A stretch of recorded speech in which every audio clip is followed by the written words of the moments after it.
নির্বাচনী প্রচারণা চালাতে হাতে সময় আর মাত্র ৬ দিন। তাই শেষ মুহূর্তে সকাল থেকে রাত পর্যন্ত প্রচারণা চালাচ্ছেন প্রার্থীরা। তাদের আশ্বাসের ভিড়ে এবার ভোটাররাও খুঁজছেন যোগ্যতর আর বিশ্বস্ত একটি মুখ।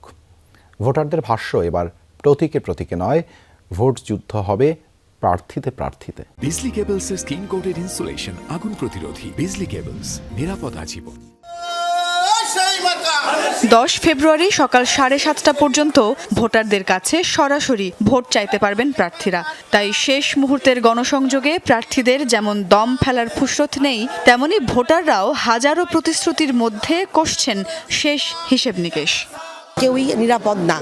চলাচল করার ক্ষেত্রে, কর্মক্ষেত্রে যাওয়ার ক্ষেত্রে মাদকের ব্যাপক প্রভাব প্রত্যেকটা এলাকায়, দুর্নীতি, চাঁদাবাজি, দখলদারিত্ব। প্রার্থীদের এসব আশ্বাসের ভিড়ে এবার ভোটাররা খুঁজছেন প্রকৃত সমস্যা সমাধানের পথ। তাই শুধু মার্কা দেখে নয়, এবার প্রার্থীদের যোগ্যতা দেখেই ব্যালট পেপারে সিল দেবেন সাধারণ নাগরিক। এই এলাকায় বেশি সমস্যা গ্যাসের। সকালে চলে যায়, সে রাত 10টায় আসে, 1 নম্বর সমস্যা। 2 নম্বর সমস্যা ছিল ড্রেনের ময়লা পানি যাইতো না। গ্যাসের সমস্যা, নাকি দিয়ে পাক করে খাইতে হয়, ইনকাম কম। এখন অঙ্গীকার তো করে যাচ্ছে, এগুলো তো বাস্তবায়ন খুব কম হয়।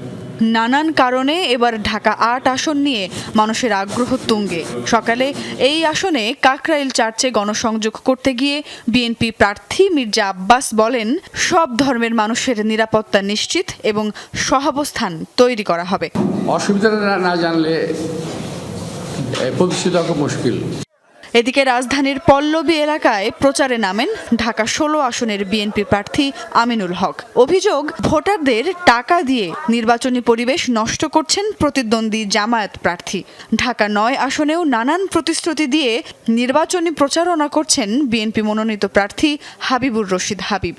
পোলাওর চাল, মুরগি এগুলি গিয়ে ঘরে ঘরে দেওয়ার চেষ্টা করেছে। যখন সাধারণ মানুষের চোখে পড়েছে, তখন তারা দৌড়ে পালিয়ে চলে গেছে। একটি নির্দিষ্ট সময় দেখা করব তাদের, দিনে 2 বার, এক সকালের দিকে একবার, রাতে একবার। এছাড়া সশরীরে না গেলেও সামাজিক যোগাযোগ মাধ্যমে আমার সাথে সার্বক্ষণিক একটা যোগাযোগ করতে পারবে। আচরণবিধি লঙ্ঘন, ভোটারদের প্রভাবিত করা সহ নানানমুখী অভিযোগ দিয়ে আসছেন সব প্রার্থী। তা সত্ত্বেও জয়ের ব্যাপারে আশাবাদী সবাই। সুমাইয়া ঐশী, যমুনা নিউজ, ঢাকা।